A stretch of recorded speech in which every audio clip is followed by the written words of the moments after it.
O que é indispensável está em falta: as vacinas. Diversas cidades da região já pediram a reposição ao Ministério da Saúde, mas até agora nada foi feito e as crianças estão desprotegidas. Em Caçapava, moradores reclamam da falta da vacina contra a hepatite A. No posto de saúde, a resposta é de que não há data para a chegada do medicamento.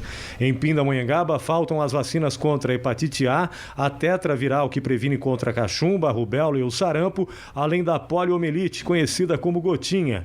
Em nota, a Prefeitura disse que o Ministério da Saúde está mudando o calendário de vacinas e, por isso, houve atraso. São José dos Campos está sem a vacina tetraviral, que imuniza contra a cachumba, a rubéola, a varicela e o sarampo. Também está em falta a vacina que previne contra a difteria e o tétano, a coqueluche e hepatite A. A previsão é que o medicamento chegue na primeira quinzena de março. A vacina contra a hepatite B está reservada apenas para as maternidades. A Prefeitura de Taubaté informou que os estoques estão em baixa, mas até o momento não falta nenhuma vacina. Em nota, a Secretaria de Estado da Saúde informou que as compras das vacinas é responsabilidade do Ministério da Saúde. Cabe ao Estado fazer apenas a redistribuição. Nós procuramos o Ministério da Saúde para saber o porquê desse problema, mas até o fechamento desta edição não tivemos retorno. Essenciais para a saúde e, em alguns casos, caras também. Nós entramos em contato com clínicas particulares da região e levantamos os valores de algumas das principais vacinas. E olha, mesmo quem pode pagar também não encontra alguns imunizantes. As doses de meningite A e B, por exemplo, estão em falta na rede privada e só devem chegar na semana que vem. A vacina DTP, que previne contra a difteria, coqueluche e tétano, custa R$ 160 a dose. A tetraviral imuniza contra a cachumba, a rubéola e o sarampo. A dose custa cerca de R$ 280. A vacina contra a hepatite A custa R$ 130. Já a meningite tipo A custa R$ 280 e a do tipo B, R$ 550. Quais os riscos de não tomar essas vacinas, sendo que a maioria protege as crianças, muitas delas logo nos primeiros anos de vida? Sobre esse assunto, nós recebemos aqui no estúdio do Band Cidade o médico clínico geral, Ney Fontes. Doutor, muito obrigado pela sua presença aqui com a gente mais uma vez. Quais as principais consequências para quem não toma essas vacinas, principalmente as crianças, né, que estão aí numa fase de desenvolvimento? Boa noite, Márcio. Boa noite a todos. Evidentemente, as vacinas têm um significado muito grande em termos de saúde pública. Elas representam um avanço extraordinário em nível assim de melhorar a condição de vida da população e principalmente a sobrevida das crianças. Nós sabemos que quando não existiam a maioria das vacinas, as crianças morriam em grandes quantidades. Hoje já tal não ocorre.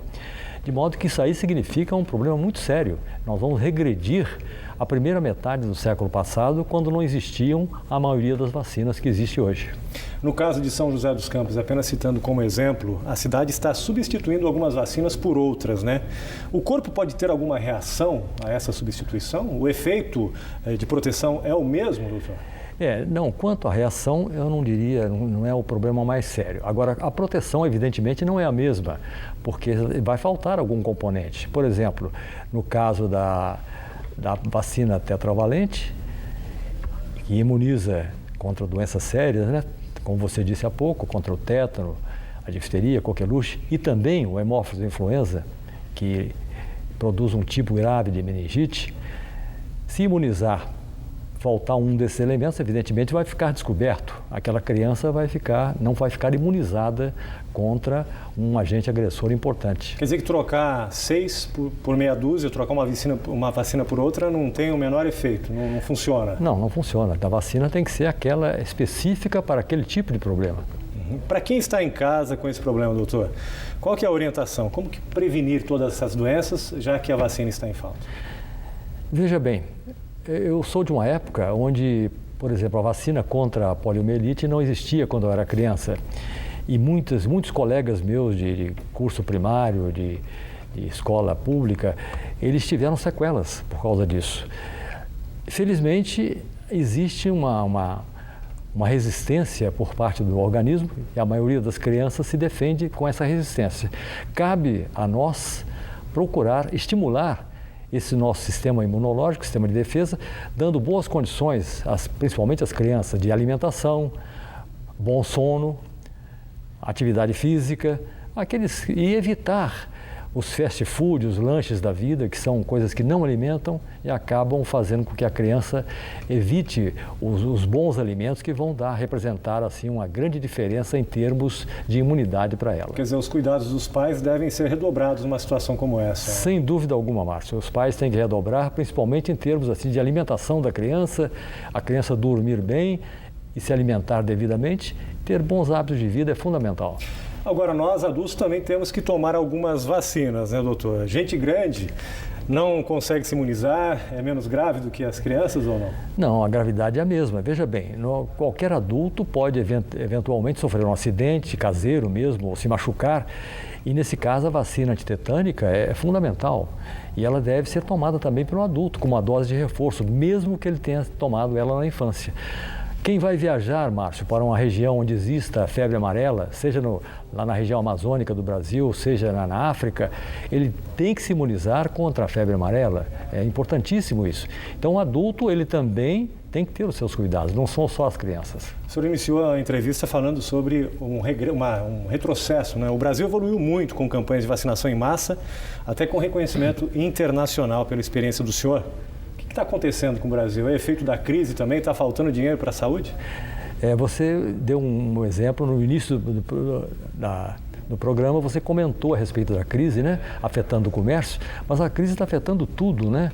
E eu confesso a você, eu dizia agora há pouco isso até para uma colega sua aqui no estúdio, que eu nunca vi uma crise como essa, uma crise econômica, financeira, política, social e moral. Mas o senhor acha que isso está influenciando também na distribuição de vacinas? Sem dúvida. A gestão pública deixa muito a desejar atualmente. Nós vemos que a gestão pública ela está realmente sucateada. Nós vimos uma reportagem ontem na própria Band, uma reportagem em âmbito nacional, mostrando o descarte de medicamentos vencidos às toneladas no Rio de Janeiro. Quer dizer, falta de gestão. O remédio não foi para a população e vai ser agora jogado fora. É dinheiro jogado pelo ralo. E essa tese, só para encerrar, isso que o senhor está dizendo serve também para medicamentos de alto custo que também estão faltando nas farmácias? Sem dúvida nenhuma, sem dúvida alguma. Mais ainda para o alto custo. Se está acontecendo isso com medicamentos em massa, medicamentos de baixo custo, o alto custo, a coisa repercute mais ainda. Tá ok.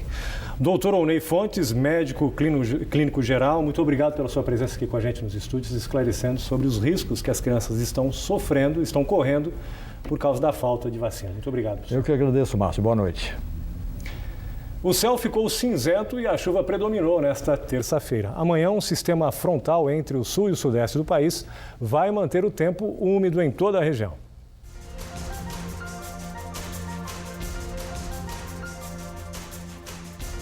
Na Serra da Mantiqueira, o sol deve aparecer somente no período da manhã, com aumento gradativo das nuvens. Em Campos do Jordão e Monteiro Lobato, os termômetros oscilam entre 14 e 20 graus e chove no fim do dia.